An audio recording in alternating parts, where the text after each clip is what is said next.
Hello doctors, welcome to our channel Medico Swami. Today we will discuss about one of the homeopathic medicine Agnus castus. The common name of Agnus castus is chestnut tree. This is the plant of Agnus castus and it belongs to Verbenaceae family. Medicine is mainly indicated for sterility and impotency. उन लोगों में जिन लोगों में बच्चे नहीं हो रहे हैं उसका रीज़न इम्पोर्टेंसी है, उस केसेस में ज़्यादा दी जाती है। इस मेडिसिन में सिर्फ एक ही बात हमें याद रखनी है, no power and no desire. बहुत सारी मेडिसिन होती है जिसमें डिज़ायर बहुत ज़्यादा होता है, पावर नहीं होता है, किसी में पावर होता है, डिज़ायर नहीं होता है। लेकिन एग्नस कैस्टस एक ऐसी मेडिसिन है जिसमें ना तो पावर है और ना ही डिज़ायर है। इसके पहले वाली वीडियो में हम लोगों ने एक और ऐसी मेडिसिन देखी थी जो इम्पोर्टेंसी और स्टेरिलिटी के लिए यूज़ हो रही थी and that was caladium. This remedy is indicated for lymphatic constitution for those persons who suffer from lymphatic enlargement. lymph node जिनके सूज जाते हैं, swollen up हो जाते हैं, उन लोगों में ये मेडिसिन बहुत ज़्यादा दी जाती है। जब lymph node सूज जाते हैं तो वो एक नेकलेस में जो मोती होते हैं उसके जैसे फील होते हैं, एक हार्ड लम्प जैसा वहाँ फील होता है। This is the picture of swollen lymph node of armpit. तो ऐसे ही सेम बहुत सारी जगह के लिम्फ नोड स्वेलन अप हो जाते हैं। मेनली सर्वाइकल लिम्फ नोड बहुत ज़्यादा स्वेलन अप होते हैं ईजिली, और भी जगह के लिम्फ नोड स्वेलन अप होते हैं। जो पेशेंट होता है अब एग्नस कैस्टस का, वो एब्सेंट माइंडेड होता है। वो एकदम से चीज़ों को रिकलेक्ट नहीं कर पाते कि अरे पिछले समय में क्या हुआ था या 2 घंटे पहले क्या हुआ था, वो कंफ्यूज हो जाएगा। अब मानो हम लोगों ने उसे कहा कि यार ये सेंटेंस पढ़ करके बता दे, तो वो बोलने के पहले 2 बार उसे पढ़ेगा, फिर सोचेगा, फिर कहेगा कि क्या कहना है। तो ये कुछ चीज़ें हैं जो एग्नस कैस्टस को डिफ्रेंशिएट करती है बाकी मेडिसिन से इम्पोर्टेंसी में। इम्पोर्टेंसी का इसका एक जो मेन रीज़न है वो होता है गोनोरिया।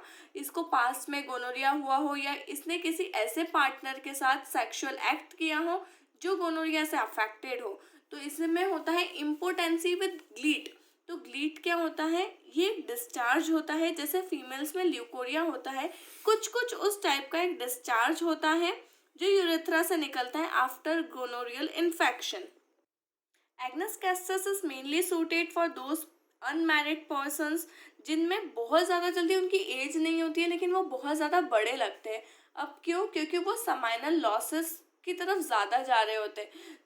जब आप लोग क्लिनिकल प्रैक्टिस में आते हो तो हमें पता चलता है कि लोगों की ऐसी मास्टरबेट करने की हिस्ट्री है कि वो एक दिन में 3-3 4-4 बार करते हैं, कुछ लोग उससे भी ज़्यादा करते हैं। तो समाइनल लॉस ज़्यादा होने की वजह से प्री मैच्योर ओल्ड लुक आता है, मतलब समय से पहले वो इंसान एज से ज़्यादा बड़ा दिखने लगता है।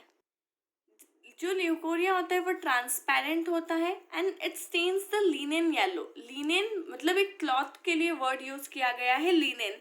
तो जो पैंटी होती है फीमेल की वो येलो कलर की हो जाती है और ल्यूकोरिया ऐसे फ्लो होता है कि उसको पता ही नहीं चलता और ल्यूकोरिया हो जाता है। This may be the picture of the leucorrhoea of Agnus castus. There is deficient secretion और suppression of milk in nursing women. जो अभी जैसे बच्चे को जन्म दिया है, 2-3 महीने हुए हैं, या तो बहुत कम दूध आएगा कि दिन में 1-2 बार ही फीड करवा पा रहे हैं, या तो मिल्क आएगा ही नहीं, ऐसी कंडीशन होती है। और फिर एक बॉन्ड हो जाता है जो मदर और बेबी में, तो मदर को बहुत ज़्यादा बुरा लगता है, उसे लगता है कि मैं मर जाऊं तो ही अच्छा रहेगा। ये वाला भी एक एग्जाम्पल हो सकता है कि उससे सिक्रीशन निकल ही नहीं रहा है। फिर जो एग्नस कैस्टस का पेशेंट होता है उसे एक और कंप्लेंट होती है। He has complaints of imaginary order before the nose.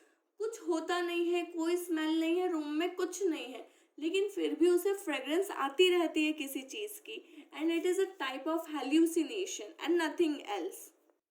अगर हम लोग इसके रिलेशन में देखें तो कैलेडियम और सेलेनियम 2 ऐसी रेमेडीज है जो एग्नस कैस्टस को इम्पोर्टेंसी में फॉलो करती है।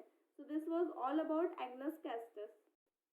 Thanks for watching till the end. Do like, share and subscribe the channel. Thank you.